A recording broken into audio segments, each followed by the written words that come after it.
SRH తో వివాదంపై HCA స్పందించింది. ఎస్ఆర్ఎచ్ ఆరోపణల్లో ఎలాంటి వాస్తవం లేదని, కేవలం క్లబ్ కార్యదర్శుల కోసం మాత్రమే టికెట్లు అడిగామని చెప్పింది. ఎస్ఆర్ఎచ్ లో కొందరు ప్రతినిధులు నిర్లక్ష్యంగా వ్యవహరించారని ఆరోపించారు.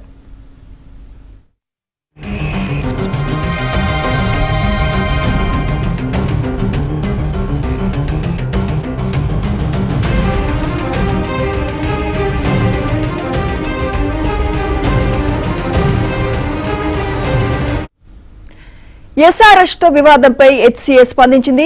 ఎస్ఆర్ఎచ్ ఆరోపణల్లో ఎలాంటి వాస్తవం లేదని, కేవలం క్లబ్ కార్యదర్శుల కోసం మాత్రమే టికెట్లు అడిగామని చెప్పింది.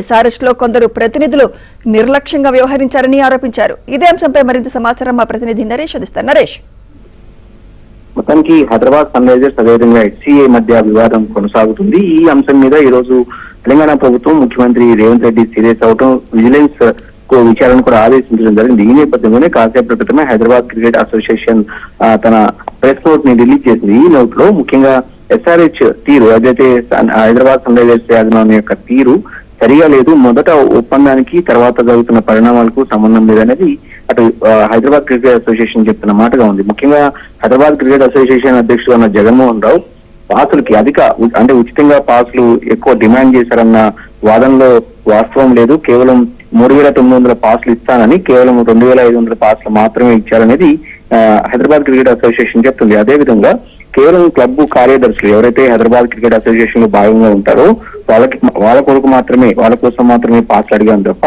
వ్యక్తిగతంగా ఉపయోగించుకోవడానికి కాదనేది ఇటు హైదరాబాద్ క్రికెట్ అసోసియేషన్ అధ్యక్షుడు పేరుతో విడుదలైన ప్రెస్ నోట్ లో ఉంది. ముఖ్యంగా ఏదైతే 30 సీట్ల సామర్థ్యం ఉండే F12A బాక్స్ లో 50 టికెట్లు మంజూరు చేసిందనేది ఎస్ఆర్హెచ్ మీద హెచ్సీఏ చేస్తున్న అభియోగంగా ఉంది. అదేవిధంగా ఈ సమస్యలన్నింటినీ కూడా పరిష్కరించుకునే దానికి ఒక సమావేశాన్ని వీలైనంత తొందరగా ఏర్పాటు చేయాలి అనేది హైదరాబాద్ క్రికెట్ అసోసియేషన్ ఈ ప్రెస్ నోట్ లో ఈ లేఖ ద్వారా హైదరాబాద్ సన్ రైజర్స్ యాజమాన్యాన్ని కోరుతుంది. చాలా రోజులుగా ఒక సమావేశం ఏర్పాటు చేసుకుని కూర్చొని మాట్లాడుకుందాం అంటే కూడా ముందుకు రావడం లేదు. ముఖ్యంగా హైదరాబాద్ సన్ రైజర్స్ యాజమాన్యానికి సంబంధించిన ప్రతినిధుల్లో చాలా మంది తీరు సరిగా లేదు, వాళ్ళ తీరు అభ్యంతరకరంగా ఉందనేది హైదరాబాద్ క్రికెట్ అసోసియేషన్ చెప్తుంది. అదేవిధంగా ఉప్పల్ క్రికెట్ స్టేడియం కి సంబంధించి కొన్ని నిధులను ఇస్తాము అభివృద్ధి కోసం, ఉప్పల్ క్రికెట్ స్టేడియం కోసము కొన్ని నిధులను ఇస్తామని చెప్పిన హైదరాబాద్ సన్ రైజర్స్ యాజమాన్యం తన మాటను నిలబెట్టుకోలేదు.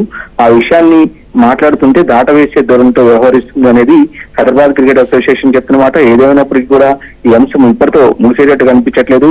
ఒకరికొకరు ఏదైతే ఒకరి మీద ఒకరు ప్రెస్ నోట్లు కావచ్చు, మీడియాకి ఎక్కడం ద్వారా ఈ అంశాన్ని మరింత పొడిగించే తీరుగానే ఇటు హైదరాబాద్ క్రికెట్ అసోసియేషన్ కావచ్చు, అటు సన్ రైజర్స్ యాజమాన్యం కావచ్చు, ఇద్దరు కూడా ఒకరి మీద ఒకరు ఫిర్యాదులు చేసుకున్న పరిస్థితి అయితే కనిపిస్తుంది. ఏదేమైనప్పటికీ కూడా ఈ అంశం మీద ఇప్పటికే తెలంగాణ ప్రభుత్వం సీరియస్ అయింది. విజిలెన్స్ విచారణ కూడా ఆదేశించిన నేపథ్యంలో ఇప్పుడు ఎలాంటి పరిణామాలకు దారి తీయబోతుంది అనేది కొంత ఆసక్తిగా మారింది. ఎందుకంటే వీలైతే ఇక్కడ హైదరాబాద్ ని వదిలేసి వేరే రాష్ట్రానికి కూడా తరలి వెళ్ళడానికి తమకు ఎలాంటి అభ్యంతరం లేదనేది హైదరాబాద్ సన్ రైజర్స్ యాజమాన్యం చెప్పిన మాట. ఈ అంశాన్ని ఇప్పుడే ప్రభుత్వం దృష్టికి తీసుకెళ్లింది.